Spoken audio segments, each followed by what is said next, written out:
Hello, I'm Steve Kay, Councilmember at Large, and I'm here with David O'Neill, who's our Property Valuation Administrator, to talk about their office and the kinds of things that they do. And I want to start first by saying welcome, David. I'm glad you took the time to be here. Well, thanks for having me. Glad to be here. Well, good. Why don't we start off by having you talk a little bit just about what your office does, so people get an idea. If they don't have an idea, they'll have a better idea. Okay, good.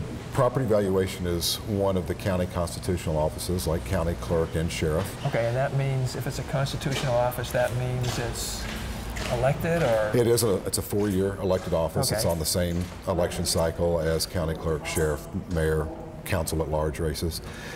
It's our job to assess all property value in Fayette County for the purposes of paying property taxes. Okay. So there's 110,000 parcels of property in Fayette County, the vast majority of which are residential. About 100,000 of the 110,000 are residential parcels, and the rest are commercial, agriculture exempt properties, which include churches, government buildings, hospitals, University of Kentucky. Okay, but you have them all on your list somewhere, as one way or another they show up. Exactly, okay. Exactly. And I'm required by statute to physically inspect every parcel once every 4 years. It keeps you busy. It does keep us busy. So the way we do it is we've got the county divided up into neighborhoods. We have about 300 neighborhoods in Fayette County, and we do a fourth of those neighborhoods every year. So, and traditionally, when we were in a good economy, every 4 years when we inspected the properties, that's when they would be reassessed. Okay. But we haven't been doing a lot of reassessing the last few years since the recession in 2008, but hopefully that'll be changing. It looks like the market is picking back up and houses are selling again, so I think that we're in an optimistic period for our local economy. So when obviously you don't do it all yourself, you have staff who participate in the inspections every 4 years on that cycle. What do they look at? What are they looking for? We have a staff of 26 in the PVA office, and that's about 5 under what the state budget office recommends, but we're in a budget crisis just like every other government office, so we're not fully staffed. Okay.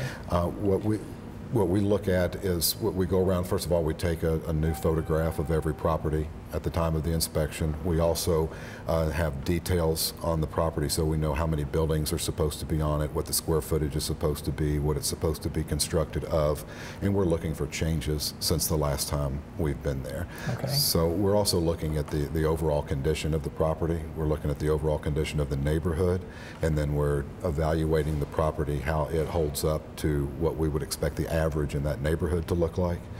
We do what's called mass assessing. So we can't know everything about every piece of property, all 110,000 of them. So we do mass assessing, and we make some assumptions. We base it on sales in the neighborhood. So it's important that homeowners and property owners know what their assessment is, and that they feel like it's a fair and equitable assessment. And if it's not, there are steps they can take that we can talk more about. Well, why don't we go right to that? So I get an assessment, and I look at it, and I think, I'm not going to complain, obviously, if it's less than I think my house is worth, probably. Right. But if I think it's more, then what do I do? There's a period of time set aside every year in the statutes referred to as open inspection, and that's when any property owner can come in and conference with me and my staff if they don't feel like their assessment is fair or equitable. And those are the key words. We're looking for fair and equitable. Nobody really likes paying property taxes, but as long as we know we're being treated the same as everybody else, then most people are comfortable with it. Yeah, so before you go to the more detail about the open inspection. Open inspection, and you can tell people more about that. But fair, equitable, those are different things? Those are related things? I mean,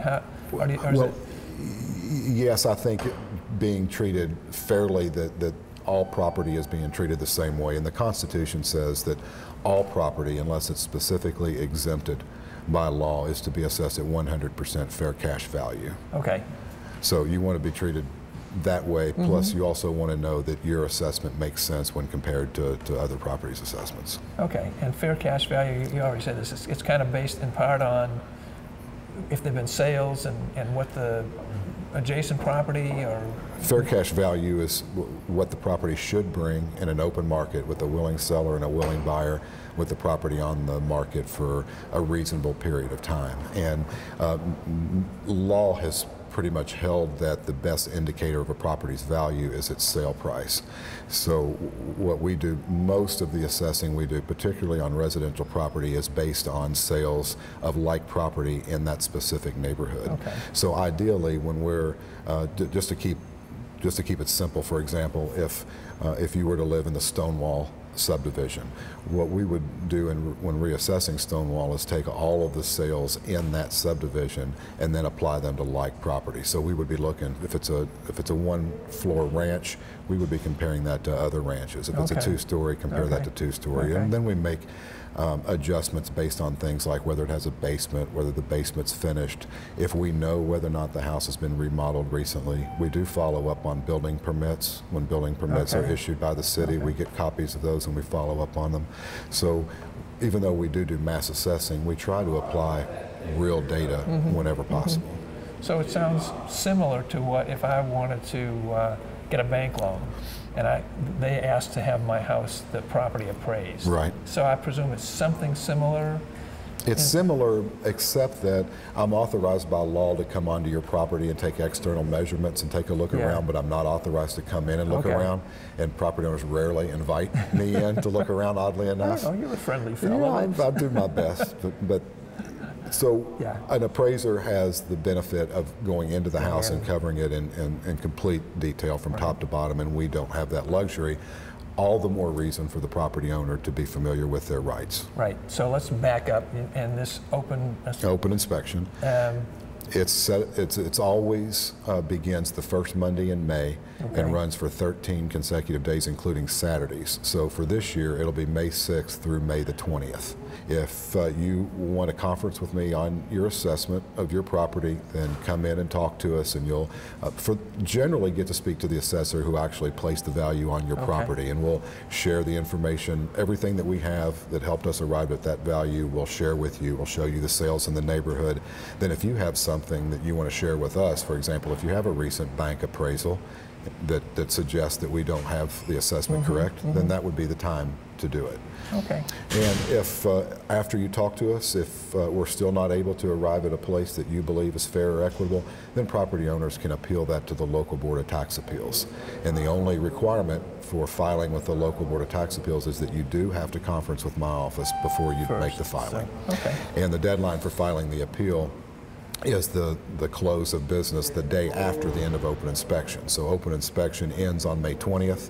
The last day to appeal is May 21st. Okay. So if a property owner does end up wanting to appeal, we try to make that easy. There's a deputy clerk from the county clerk's office who works out of my office that entire week of open inspection. So if you come in, talk to us, you're not satisfied, you can go right to the deputy county clerk and file the appeal. Okay. I did have one specific question.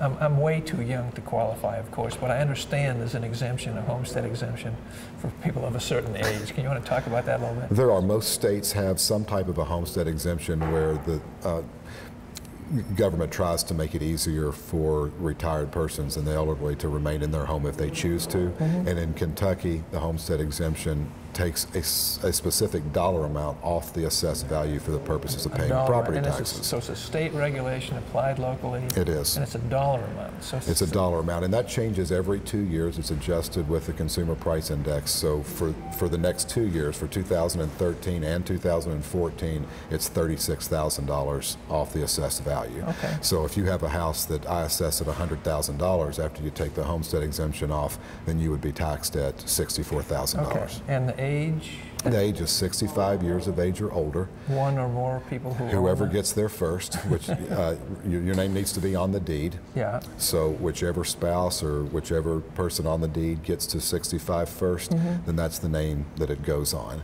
And you don't wait until your birthday. If you're turning 65 in 2013, go ahead and contact us now so that we can get it in place before tax bills go out. Because otherwise, then we have to go back and fill out a lot of forms and government red tape and get refunds. So anybody who's turning 65 in this calendar year, anytime this year, can get it. But they have to apply for it. They do have to apply for it. It's not automatic. It's not automatic, and because we don't know exactly the Social Security number and the date of birth of every homeowner. Right. My office maintains the official registry of who owns what homes, but it's not tied back to anything that would indicate their age. So typically the way it works is we get a copy from the local board of elections of the voter file of the people who are turning 65 that year according to the voter file. But as you and I and everybody else knows, not everybody is registered to vote for whatever reason. So I know that people are falling through the cracks. Yeah.